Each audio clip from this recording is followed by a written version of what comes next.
mais c'est bon l'amour. L'aide colonel, l'aide rapproché, l'aide collaborateur, il y a M. Jean-Pierre Bemba Gombo, actuel VPM et compétent défense, avec courage, il y a comme Jean-Pierre Bemba, président de l'entreprise MLC, qui après ça, il y a une candidature d'élection sénatoriale a stipulé que ceux qui président de l'entreprise MLC a permettre à la candidat. Objectif est ça, il y a que combattre le ministre Jean-Luc Boussa sans relâche. Alors, le député Sidou Bangui va voter sénateur. Il va apporter quoi pour le projet de Sidou Bangui? Il va apporter quoi pour le territoire de Bouzala? Bon, un mois, on a révoqué comme recteur de l'université en Bandaka pour les compétences et mes gestions. Madame, Moutoussa là, Moutemba Mabé, à table se réunir là plus de 50 000 fois. Donc il sera souhaitable de s'éloigner à Moutouala. Bimba, il est là, la défense avec son compétence en train de faire le business sous casquette, il avait peine tout ça là. Non. Donc chaque blessé a reçu $200 que le VPM avait laissé auprès de son excellence, monsieur le gouverneur de province. Et son objectif n'est pas qu'il peut s'atteindre $200. Objectif, il y a Jean-Pierre Bemba. Tant que je le ministère de la Défense. C'est ça que la victime $200. Il n'a rien apporté comme solution au pays. Bemba qui a le tourisme. La Goma. Il n'y a rien de spécial. Solution. C'est que nos frères et sœurs de l'Est s'attendaient à Jean-Pierre Bemba. Il n'a pas amené ça. Il n'a qu'à démissionner. Bemba est compétent. Il doit démissionner. Il a failli à sa mission au ministère de la Défense. On a dit et là qu'on est et qu'on a Bemba na primature pour quelques états ici. Par rapport aux compétences. Si Bemba ça veut être candidature comme conseil municipal, nous on a voté Bemba. Raison pour laquelle Abani Godja, dans ce tourisme, il part pas, il donne $200 à quelques familles, tout ça, et puis il va rentrer à Kinshasa. Lui, comme ministre de la Défense, il doit prendre des mesures où essayer de manière à ce que nos frères et sœurs soient épargnés à la mort communauté épidémie. Mais ce qu'il n'a pas fait, madame, Jean-Pierre Bemba, c'est un opérateur économique. C'est pas un politicien. Raison pour laquelle il est capitaliste, il est égoïste et aussi certaines choses que vous pouvez ajouter. Moi, je n'ai rien ajouté. Il a dit que Baili Nabiso, professeur à professeur Sidou Bangui, au Bautu, Kobimasiko, Bazaba intellectuel et puis Bazaba sage. Donc, Bazana Boigna. Il y a un banque qui va voter pour voter. Base document, esprit à correspondance, va marier n'a besoin de savoir pour qu'il soit révoqué par le ministre de l'ESI. Quand dans son monde, on va communiquer parce que l'inexistence de Jean-Pierre Bemba au ministère de la Défense, les autres n'ont pas comment niveau.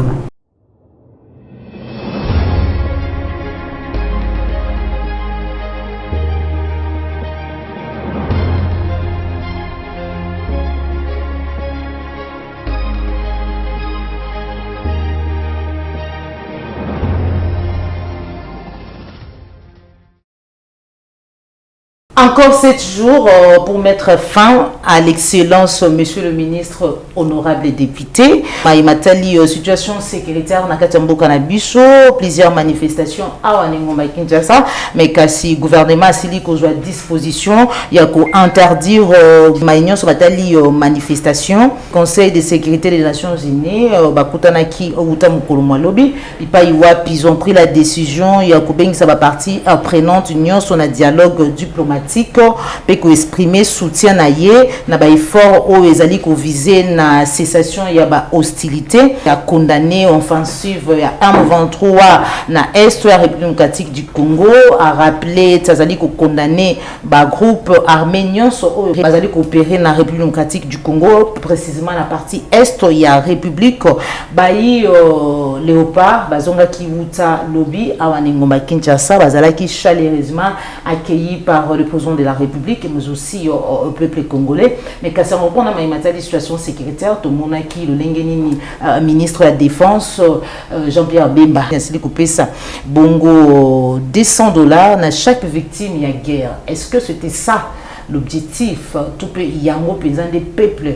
Azali na yango bosenga, tout le binango na kati émission na biso mukulu mwalilo.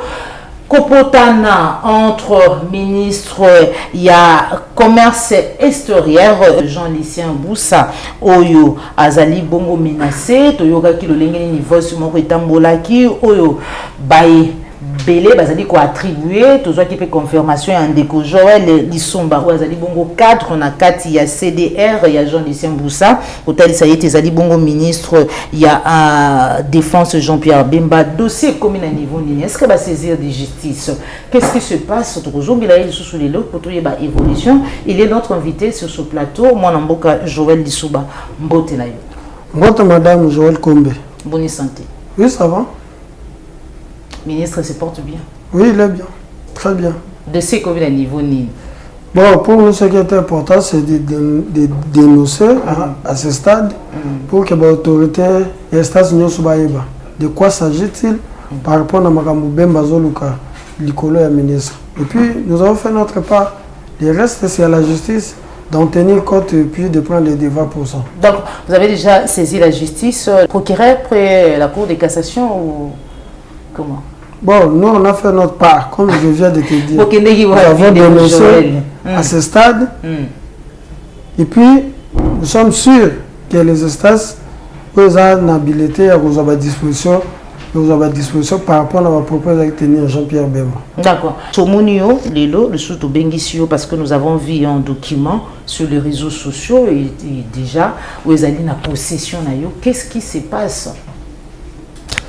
Madame, les documents, c'est qu'il y a un réseau social, mais c'est un document, une correspondance élaborée à volonté à moto. Donc, M. Bongambo,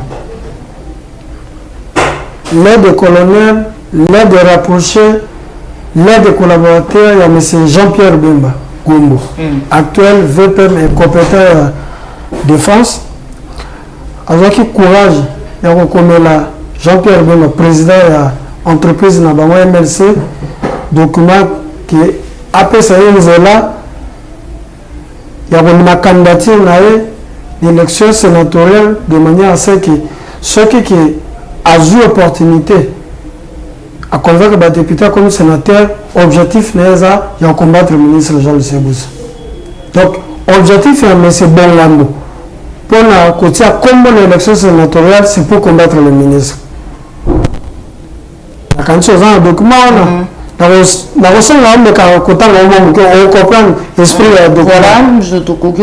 en dépit du fait que je ne sois pas retenu comme député national consécutivement aux irrégularités enregistrées lors du déroulement des scrutins dans la circonscription électorale de Boudjala, je viens par la présente solliciter votre appui moral au fond d'introduire ma candidature en qualité de sénateur pour la province du Sud Ubangi. Cette requête se justifie par ma ferme détermination de poursuivre sans relâche les combats contre M. Boussa, souvent à la base du coup porté contre les MLC et son président national. Je fonde vivement l'espoir qu'une fois élu, cette fonction devrait me permettre d'être en bonne posture pour défendre les intérêts du MLC dans les territoires de Boudjala. Dans l'espoir que ma requête retiendra votre particulière attention, veuillez agréer l'expression de ma parfaite considération. Prof. Bongambo Kasongo Wa Eputa. Voilà. C'est bien lui. C'est bien Bongambo. Bongambo Azalainan. Bongambo Emoyango. Aouti Kozala révoqué comme recteur de l'université en Bandaka. Pour les compétences et mes gestions.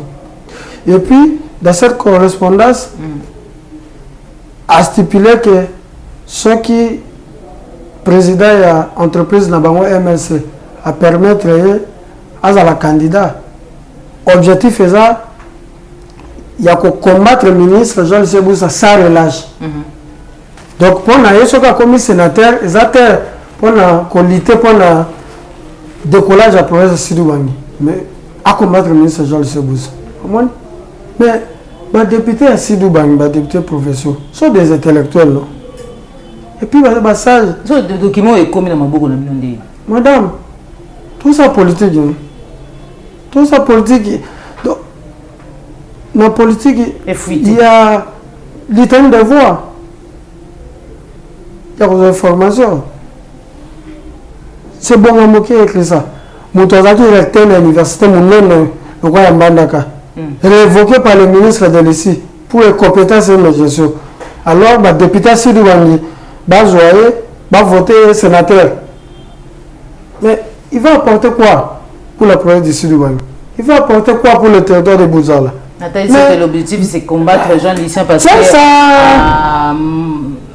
pour la Mayazali qu'on reprochait contre le président national, Jean-Pierre Bemba, MLC.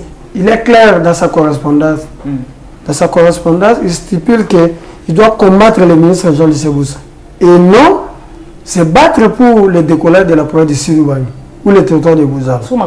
Il faut ça aller, parce que là on ne comprend pas. Madame, Batso, va continuer à Il y a une menace de mort, le comme il y a une lettre, il y a combattre, le Sénat et comment. Mais je crois que les preuves sont là.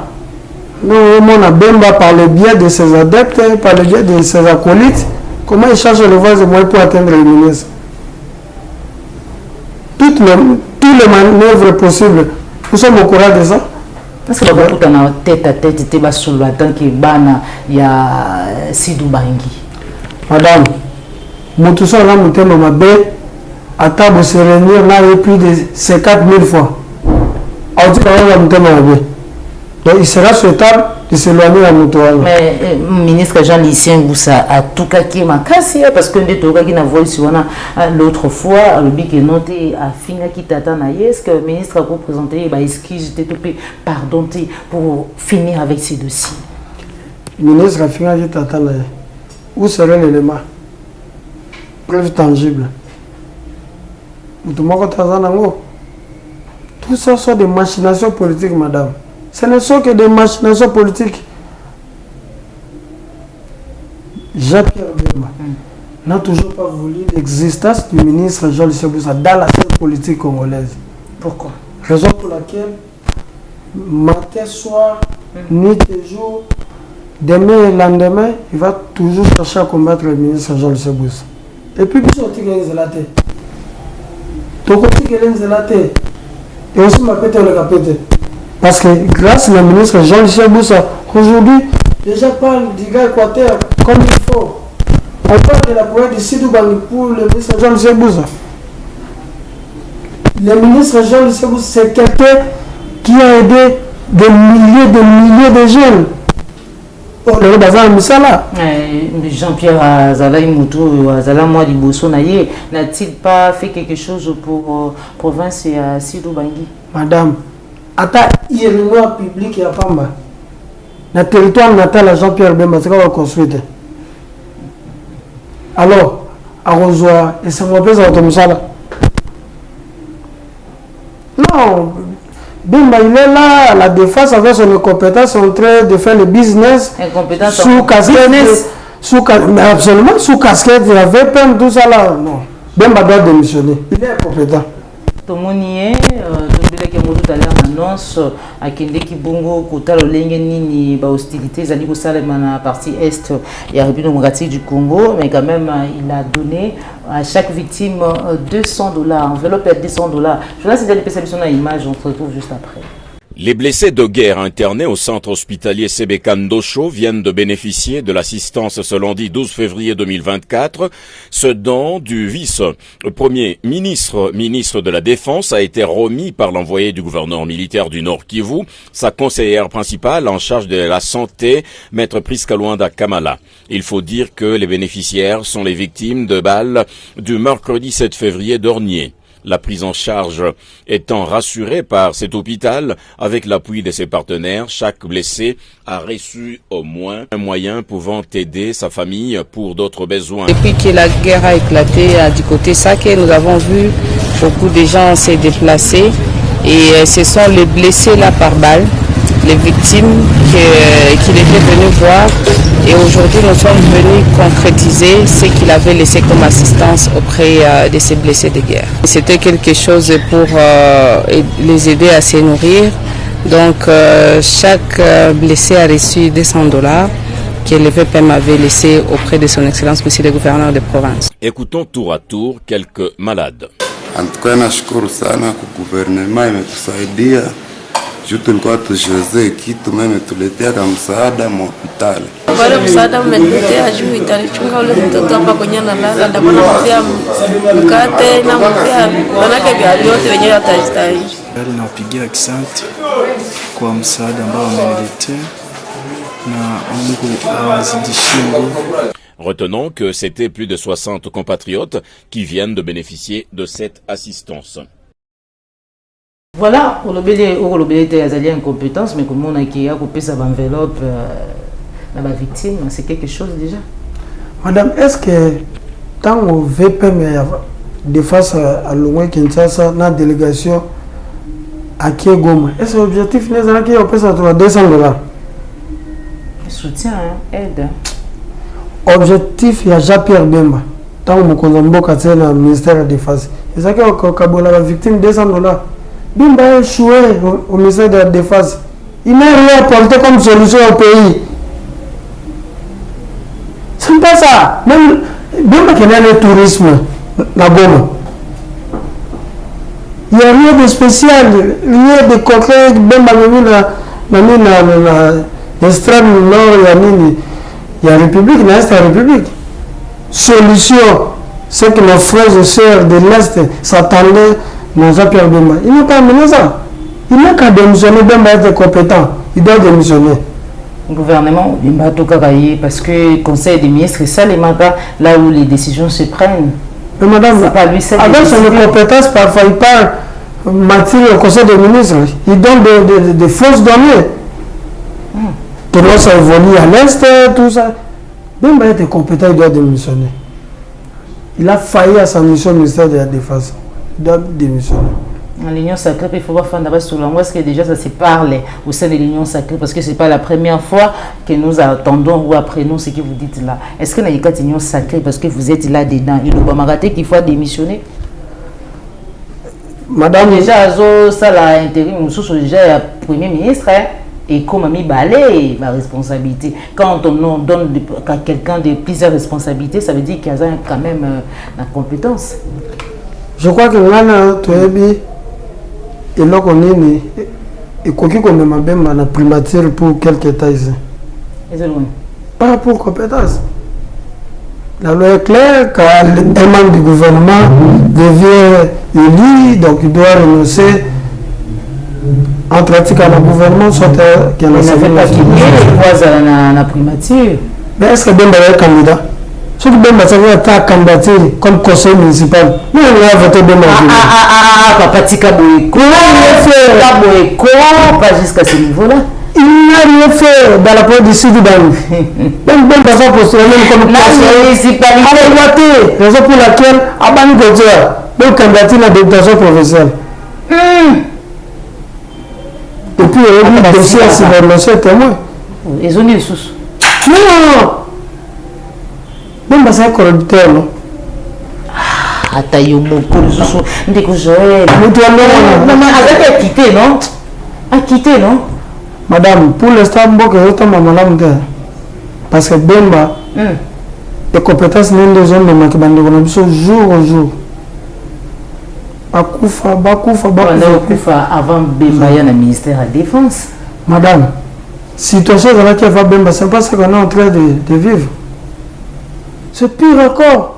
Et puis l'avènement de Bemba au ministère de la Défense, c'était pour nous trouver des solutions palpables. Mais ce n'est pas ce qu'il a fait. Dans ce tourisme, il part pas, il donne $200 à quelques familles, tout ça, et puis il va rentrer à Kinshasa. Simple promenade.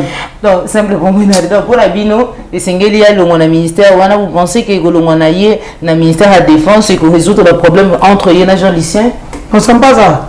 Maintenant, là, c'est tout le monde est debout. Pour crier, pour dénoncer les avatires des Occidentaux. Exactement. Lui, comme ministre de la Défense, il doit prendre des mesures où essayer de manière à ce que nos frères et sœurs soient épargnés à la mort communauté l'épidémie. Donc, c'était ça l'objectif de Jean-Pierre Bemba. De restaurer la paix à l'est du pays. Mais ce qu'il n'a pas fait. Donc, lui, là, avec Bongambo est compétent, mais je suis, il est révoqué à l'université de Mandaka. par le ministre de l'EC. Jean-Pierre Bemba est compétent, mais je suis, il fait des business au ministère de la Défense sous casquette de VPM. Tout ça, il va aller dans le tourisme à l'Est pour donner $200 à quelques familles, tout ça là. Est-ce que ce qu'il a donné là, c'est ça, c'est que la population est bizarre. Quel genre de commerce il fait là? Madame, Jean-Pierre Bemba, c'est un opérateur économique. C'est pas un politicien. Il est mon rebelle, il est mon opérateur économique, il est mon politicien. Maintenant, quel est vraiment ce casquette ou les autres symboles il est je crois qu'on est bien. Oh, ça. Bemba, c'est un opérateur économique. Bref. Raison pour laquelle il est capitaliste, il est égoïste, et aussi certaines choses que vous pouvez ajouter. Non, moi je n'ai rien ajouté. Nous nous invités Nangaï. Moi je n'ai rien ajouté. Je constate que Kamarambo Yoko Luba. Alors là, Boyoko dénoncer encore une deuxième fois. Maï Oyo, ils ont dit que ça a un complot contre le ministre du commerce extérieur, mon amboka Jean Lucien Boussa. Où ils ont non seulement menacé, tout le qui audio attribué à ministre de la Défense, de que Joël a confirmé qu'il a bel et bien, ma comme à niveau il y a justice lelo boyo sous un document oyo pour dénoncer mayo malingi ko sala manangonga oyo na ngambo ya Sénat contre le ministre toi tout ba bongo retenir peuple azali kolanda yo mais aussi président de la République kolanda biso parce que il nous suit les réseaux sociaux souvent mais aussi yemoko Jean-Pierre Bemba ko lobana eli. Madame, concernant document monsieur Bongamba comme n'abi que Baili Nabiso, professeur à professeur Sidou Bangi. Au Bautu, Kobimasiko, Bazaba intellectuel et puis Bazaba sage. Donc Bazana Boigna. N'a pas ça dans la banque qui va voter bon en voter. Pourquoi pas voter était? Baza document, esprit à correspondance, va marier à l'eau. N'a besoin de ça pour qu'il soit révoqué par le ministre de l'EC. Donc, son objectif, c'est l'esprit à l'être là. Ce qu'a commis sénateur, c'est pour combattre le ministre Jean-Lucien Boussa. Et nous se battre pour le décollage de la province du Sud-Ouest. Mais ça c'est quoi? Étant donné que c'est le ministre Jean-Lucien Boussa, c'est grâce à lui qu'un nombre important de jeunes de la province du Sud-Ouest, en particulier, et les grands Équateurs, la RDC en général, Bazou Missala à travers eux. Et nous avons embauché beaucoup de jeunes. Il y a l'Équateur, la province de Sidi-Bangui, RDC. Je peux vous dire, quand vous irez au cabinet, vous trouverez toutes les langues. Non, le ministre n'est pas tribal, non. Il n'est pas tribal. Non. Vous trouverez Moussouaïl, Moukongo, Moulouba, Moual, tout ça là. Donc Jean-Lucien Boussa, c'est une fierté pour la province de Sidi-Bangui. Il est notre fierté. Il doit exister pour le décollage comme il faut de la province du Sud-Ouest. Raison pour laquelle le ministre Jean-Lucien Boussa doit exister et nous on est là en train de les soutenir pour que même nos frères et sœurs qui viendront après nous puissent bénéficier du ministre Jean-Lucien Boussa. Merci beaucoup. Ça c'était le message. Jean-Pierre, vous pouvez citer. Donc maintenant là, le pays a un problème. C'est quoi? Le problème de la sécurité. Nous tous, nous sommes préoccupés pour ça. Des manifestations interdites ici à Kinshasa, Bamotaro, Bakota qui lobby vraiment la ville, Bapekisi Bango, Babado, Basionné, où il y a mis disposition parce que hier, le ministre de l'Intérieur a fait une déclaration disant que l'ennemi est à l'est de la République et c'est bien la surtout focalisé l'énergie, la surtout orientée en parce que c'est là où se trouvent les problèmes. Vous avez bien qui est bon, ça bien parce que la qualité d'un chef territorial et le VPM de l'Intérieur doit prendre des dispositions pour que qui met dans la boca. Parce que Kinshasa est allé Poto à Congo. Quand on a vu Poto à Congo, il y a des sièges d'investissement. Comment ça qui siège d'investissement peut être commis à moi qui ils ont mon boulot non. Donc c'était important pour l'engager dans cette décision la chef territorial VPM intérieur et puis quand dans son monde parce que l'inexistence de Jean-Pierre Bemba au ministère de la Défense, les autres n'ont pas comme un niveau. Mais je crois que va comprendre que Bemba n'est qu'un au ministère de la Défense, il doit démissionner parce qu'il est compétent, mais aussi sous casquette du VPM, il utilise cette casquette-là pour faire ce business-là dans l'ombre pour que les gens ne sachent pas. Mais nous, on est politique, on connaît ses aventures. Bemba doit démissionner, il est compétent. Bongambo, il a sa part révoquée par le ministre de l'ESI pour les compétences, mais je suis à l'université de Mbandaka, une grande université de taille, qui a fait sortir beaucoup de frères et sœurs que moi je connais. Certains de mes collègues ont fini là-bas, sont des conseillers dans plusieurs cabinets des ministres. Certains sont même à la présidence de la République, sont les ressortissants de l'université de Mbandaka. Mais Bongambo est venu avec beaucoup d'aventures, tout ça là, incompétence, mais je ne sais pas comment régler les choses au sein de l'université. Finalement, j'ai aimé la décision qu'avait pris le ministre de l'ESI, Mendonzangi, de pouvoir révoquer M. Bongambo, qui avait lamentablement d'ailleurs échoué aux élections législatives nationales à Bouzala. Je ne sais pas s'il avait eu même sa voix. Je ne sais pas. Il a échoué lamentablement. Quelqu'un qui a échoué à la députation nationale. Mais comment, madame, nos frères et sœurs qui sont des élus provinciaux sont sages et intelligents. Ils vont voter les personnes qui incarnent la vision chaude de l'État. Félix Antoine Tshisekedi pour l'avancement, pour le décollage de notre province.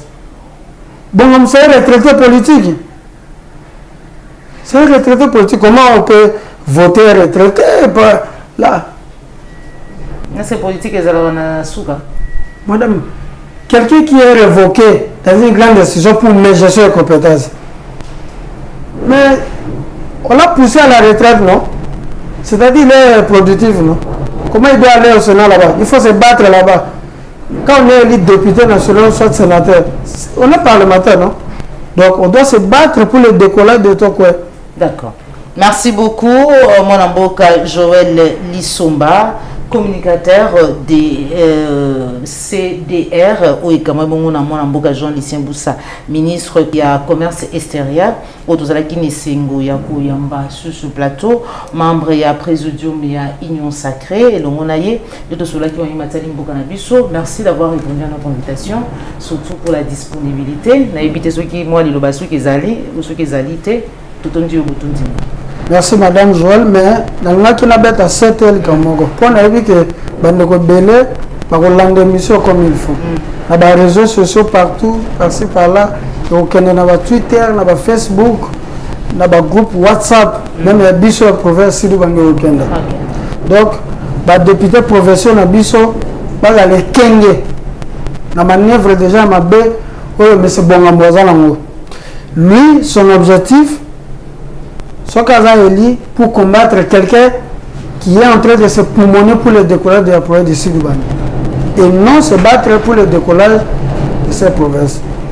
Et puis je suis sûr que nos députés provinciaux prendront une décision responsable de voter qui pourquoi. Donc ils vont faire ce choix-là, les choix judiciaires des personnes qui vont porter le problème de la province de Sidouban, à l'instar du ministre Jean-Lucien Boussa. Merci beaucoup. Nous sommes arrivés à la fin de notre émission. Merci de nous avoir suivis. Tukutani bongo balasima Joël Gonago, matono na uzoma kisima caméra, Popola Yombe, Jonas Njadi na ngambo réalisation. Un grand merci Nandria à Mandoki Castro, sans oublier Stevie Moussema. On se retrouve à très bientôt. Au revoir. Merci.